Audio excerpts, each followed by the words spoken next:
239 giorni dall'inizio della stagione, un cammino, due squadre si affrontano oggi per un unico obiettivo: centrare il paradiso e gettare l'altra negli inferi. Amici appassionati di calcio dilettantistico, siamo live dal Giovanni Aloisio di Misilmeri per commentare lo spareggio promozione di prima categoria tra Margheritese e Futura Brola, provenienti rispettivamente dal girone A e del girone B. Sciacca, ma prima vediamo questo calcio di punizione affidato a Khaled, che prova a costruire una traiettoria interessante con il destro. La respinta e quindi la prima conclusione in porta è della Margheritese. Si è salvato però Domaniello. Aldi costruisce come al solito il Futura Brolo senza dare troppo ritmo alla manovra. Tanto buona l'apertura del gioco da parte di Masi, che poi riceve, la gioca al limite, ancora Masi che va col destro. Parte Khaled col mancino! Si sblocca il risultato al Giovanni Aloisio, ha segnato Caleb con una bellissima traiettoria che ha beffato Domaniello. È 1-0 per la Margheritese, il terzo gol in stagione per Khaled. Che gol ha fatto? Ma sicuramente ha delle responsabilità il portiere del Futura Brolo, che si è lasciato sorprendere da questa traiettoria sicuramente angolata ma non irresistibile. Raddoppiato, si appoggia a Masi che va al cross sul secondo palo, arriva Lenzo e non c'è nessuno sul secondo palo. Occasionissima per la Futura Brolo. Costruisce la Margheritese il lancio per Khaled che la tiene in campo, poi Loddo a cercare Zinna, mette giù, è entrato dentro l'area di rigore, va sul mancino, cerca il primo palo, risponde presente Domaniello. Può puntare due avversari. Zinna entra dentro l'area di rigore, Zinna calcia, bel piazzato del 9.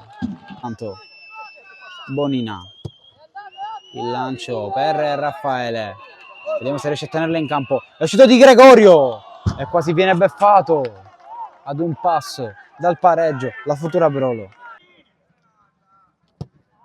Prova una specie di tiro, ma c'è lo zampino che permette il raddoppio del risultato con Messina che fa 2-0 e l'abbraccio con mister Geraldi.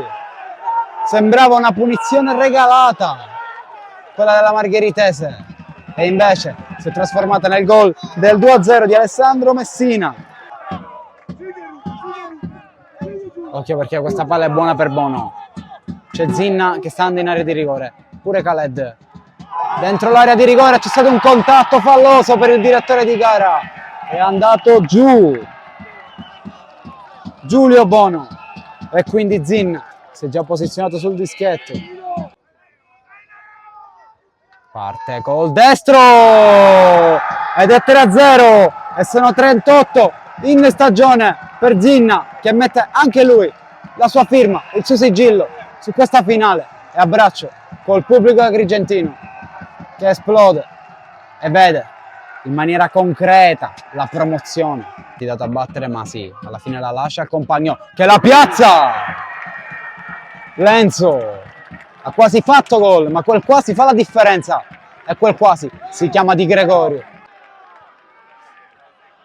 Ad un passo al 3-1 la Futura. Calcio di rigore anche per la squadra messinese, forse un fallo con le mani, una situazione un po' dubbia. Parte Scaffidi col destro, c'è stata una deviazione da parte di Di Gregorio, ma non basta, è 3-1, finalissima riaperta, mentre prepara un cambio mister Catafamo, ma preferisce tenersi il pallone incollato al piede e giocarlo in maniera pulita per Zinna, che resiste alla carica di Masi. Ancora Zinna che avanza, prova a fare doppietta, invece no, allarga da Khaled, si supera Domaniello. No, fatto accesso in promozione sono il Città di Villafranca che ha battuto il Santa Venerina del Serra di Falco, che ha battuto ai rigori il Noto, mentre c'è il 3-2 che riapre concretamente i giochi del Futura Brolo. Non ha potuto far nulla Di Gregorio. Raffaele, pallone allontanato, scappato Zinna, c'ha campo da prendere, deve chiudere lui questa finale. Zinna resiste a tutto, salta anche il portiere, calcio di rigore e allora c'è l'opportunità per vincerla questa categoria. rincorsa breve, va col destro, spiazzato il portiere, la finale è finita, si è levata la maglietta, il bomber Zinna che fa 4-2 e adesso non c'è più alcun dubbio, la Margheritese è in promozione. Triplice fischio, è storia, la Margheritese è in promozione per la prima volta da quando è nata nel 2018, seconda promozione di fila dalla seconda categoria alla promozione, come detto, nel giro di 12 mesi. E c'è una grossa firma che si chiama quella di Leonardo Zinna, doppietta e 39 gol di stagione, tutto quello che serviva per regolare a Santa Margherita Belice quello tanto sperato